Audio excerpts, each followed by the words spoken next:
Did you know it's actually a good thing to be blackpilled about this world? Did you know that? Even Solomon became blackpilled about everything in this life. That's true. Did you know that? Solomon, King Solomon, who is described as the wisest man in the world, became blackpilled about everything in this world. Oh, yes, he did. And I'm going to show you a little bit of his description of how he felt. Now, Ecclesiastes chapter 2, starting verse 1. Now, just a little bit of a background. And Solomon describes in here, this man, he didn't have the average experience that everyone has, okay? He had literally everything that you could want in this life. Okay? He had all the money, the silver, and the gold, and the land, and the property, and all these other things, and entertainment. Everything. And he tells you how he felt after it all. I said in mine heart, go to now, I will prove thee with mirth. Therefore enjoy pleasure. And behold, this is also vanity. I said of laughter, it is mad. And of mirth, what doeth it? I sought in my heart to give myself unto wine, yet acquainting my heart with wisdom, and to lay hold on folly, till I might see what was that good for the sons of men, which they should do under the heaven all the days of their life. I made me great works. Listen to what he did. I builded me houses. I planted me vineyards. I made me gardens and orchards. I planted trees in them of all kinds of fruits. I made me pools of water to water therewith the wood that bringeth forth trees. Solomon had the greatest homestead you could ever have. I got me servants and maidens, and had servants born in my house. Also I had great possessions and great and small cattle, above all that were in Jerusalem before. He had gardens, fruit, animals for meat and milk. I gathered me also silver and gold. He didn't even have fiat currency. He had real money, silver and gold. And the peculiar treasures of kings and of the provinces. I got me men singers and women singers, and the delights of the sons of men as musical instruments, and that of all sorts. He had music. He had entertainment. So I was great, and increased more than all that were before me in Jerusalem. Before he was greater than any king before him. Also my wisdom remained with me. Also was very wise. And whatsoever mine eyes desired, I kept not from them. Had whatever he wanted. I withheld not my heart from any joy, for my heart rejoiced in all my labor, and this was my portion of all my labor.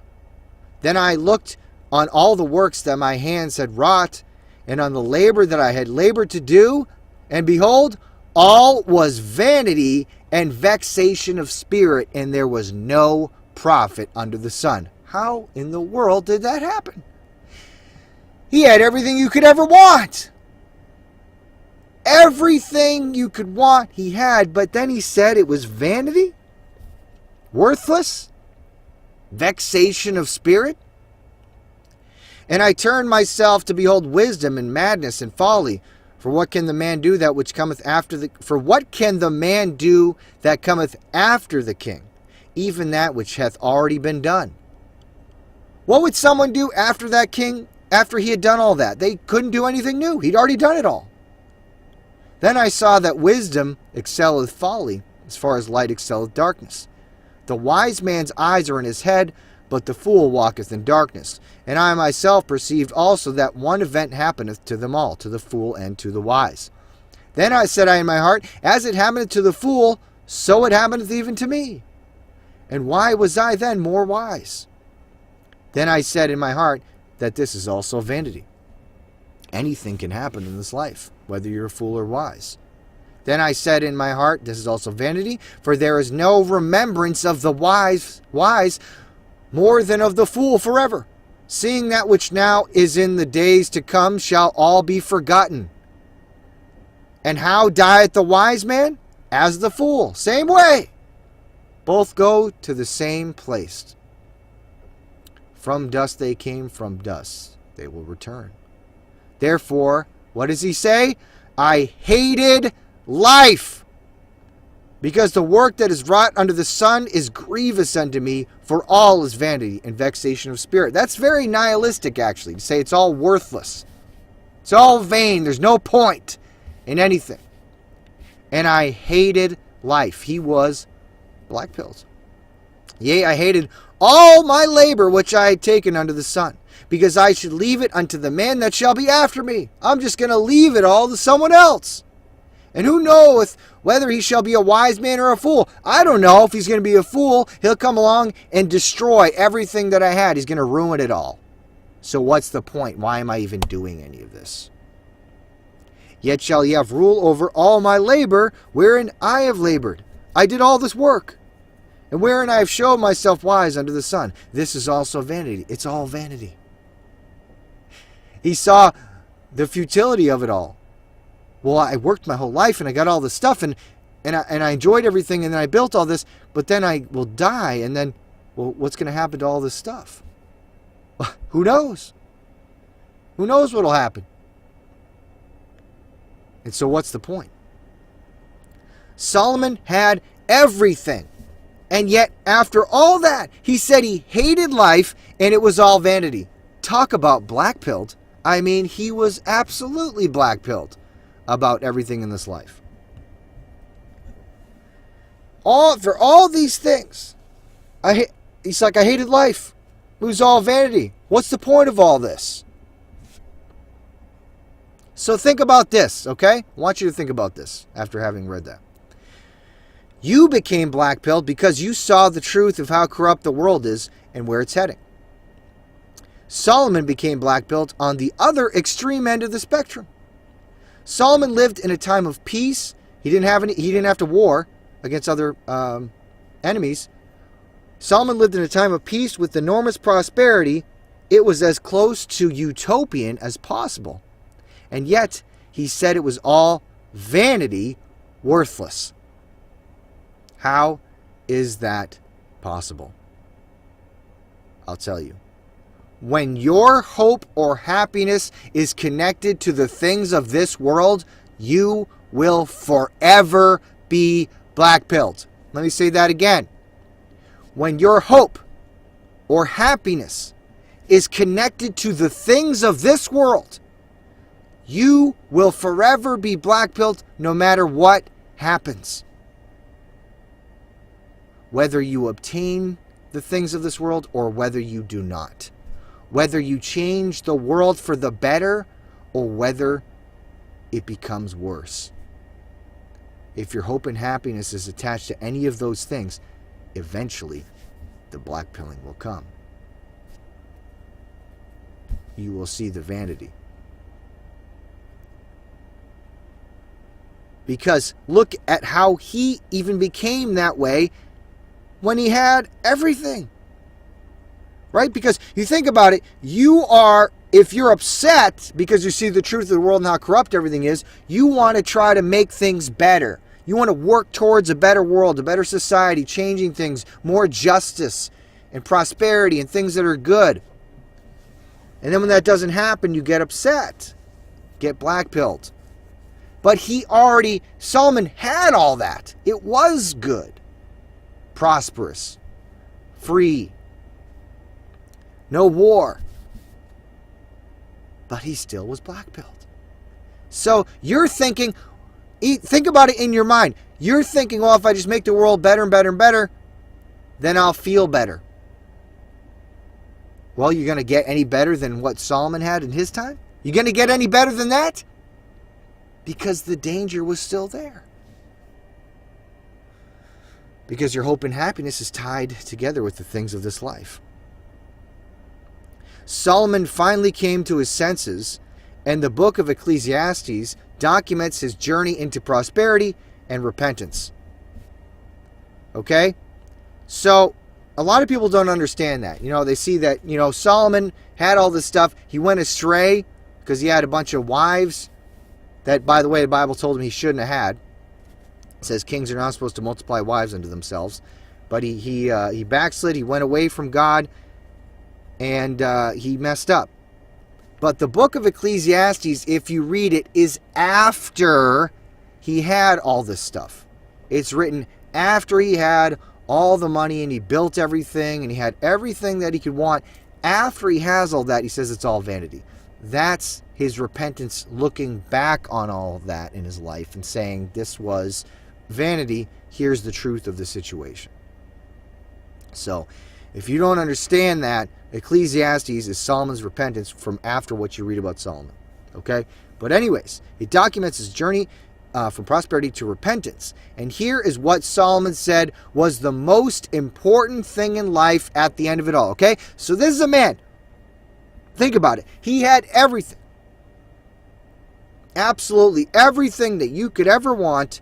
And this is what he says is the most important thing in life at the end of it all. Ecclesiastes chapter 12, verse 13. Let us hear the conclusion of the whole matter. Fear God and keep his commandments, for this is the whole duty of man. For God shall bring every work into judgment with every secret thing, whether it be good or whether it be evil. That is the conclusion that Solomon comes to after his entire life and after having everything that you could ever want in this life. He says, this is the most important thing. Fear God, keep his commandments. That's the whole duty of man. Wow. Notice, Solomon does not mention anything about money, property, prosperity, entertainment, freedom, or any of those types of things in this life. None of it. He does not mention any of it. Solomon said the number one thing you should be concerned with in this life is your relationship with God. That is what he said. This isn't someone talking about something they don't have experience with. Okay, Mr. Big Shot, you think you've lived up your life and you've done this and you've done that. I can almost guarantee you haven't even come close to doing what Solomon has done in life. Experienced what he's experienced. And he said, hey, I came out the other end of this stuff, and the number one thing you should be concerned about is your relationship with God. Because all this other stuff, I've done it all. I've done everything. And at the end I said, it's vanity. What was the point of that? At the end of the day, at the end of life, it truly is vanity in comparison with spiritual things, especially your relationship with God. He said it's the number one thing. He said the reason you should be concerned about your relationship with God is that you will be held accountable to him one day for everything you have ever done. Right? Because that's what it says. It says, for God shall bring every work into judgment with every secret thing, even when no one's looking, God sees it, whether it be good or whether it be evil. God will judge it. He said the reason you should be concerned about your relationship with God is you will be held accountable to him one day for everything you've ever done. When you stop to consider that reality, everything in this life, in this world, is vanity in comparison. That's really what happens.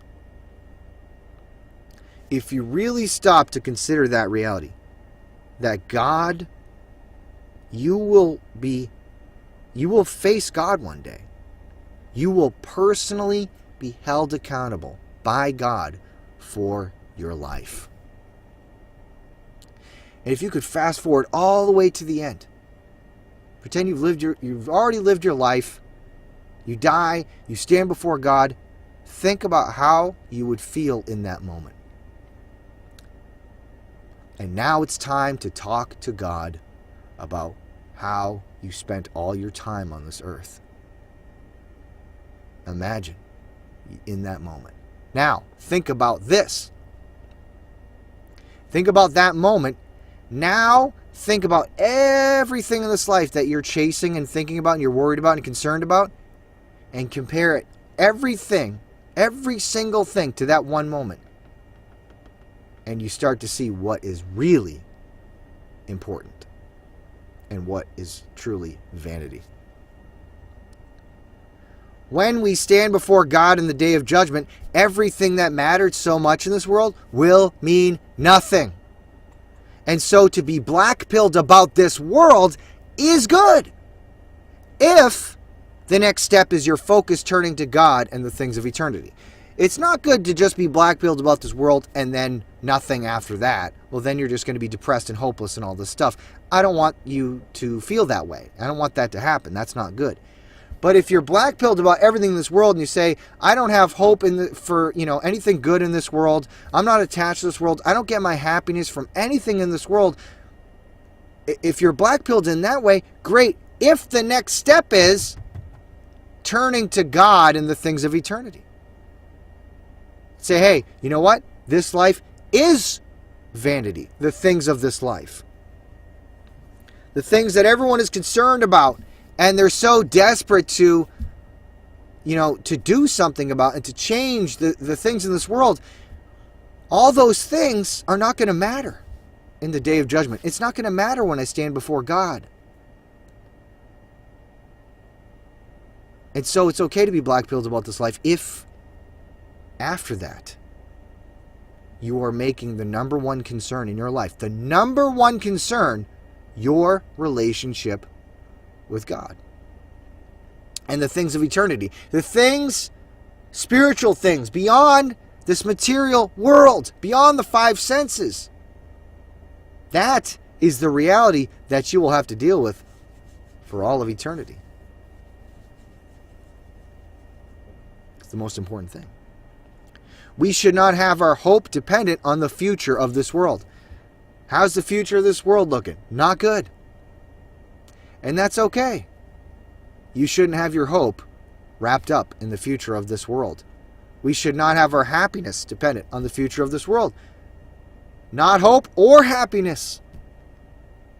If you are you going to say, well, if I don't make these changes in this world, if I don't make political changes to this world and vote the right people in and change this and change that about this world, then I'm not going to be happy. Well, I hate to break it to you, you're not going to be happy. You should not have your happiness dependent on the future of this world, because guess what? It's going to go in a bad direction. You don't even understand. You can't even begin to comprehend how it is not going to get better. So you shouldn't have your hope or happiness dependent on the future of the world. This life is vanity. This world is corrupt. And it's all going to burn. That's right. It is. I'm not trying to be negative or a doomer. I'm talking Bible talk. It's all going to burn. It says right here, 2 Peter chapter 3, verse 10. But the day of the Lord will come as a thief in the night, in the which the heavens shall pass away with a great noise, and the elements shall melt with fervent heat, and the earth also, and the works that are therein shall be burned up.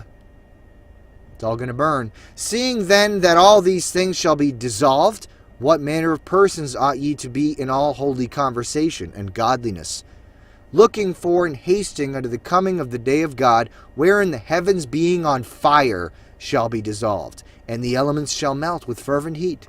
It's all going to burn. So why do you have your hope and happiness wrapped up in a bunch of stuff that's going to burn? It's going to pass away over and over and over again. It's going to burn. It's going to pass away. If you want to learn more about that, there is a future event of this world called the conflagration of creation. That's the name of the message I did. Go back and watch that. It's all about how everything's going to burn, and all the verses all about that. It's very detailed, very specific, very plain that it teaches that. That's going to happen. And so why would we have our hope and happiness wrapped up in something that's going to burn? It doesn't make any sense.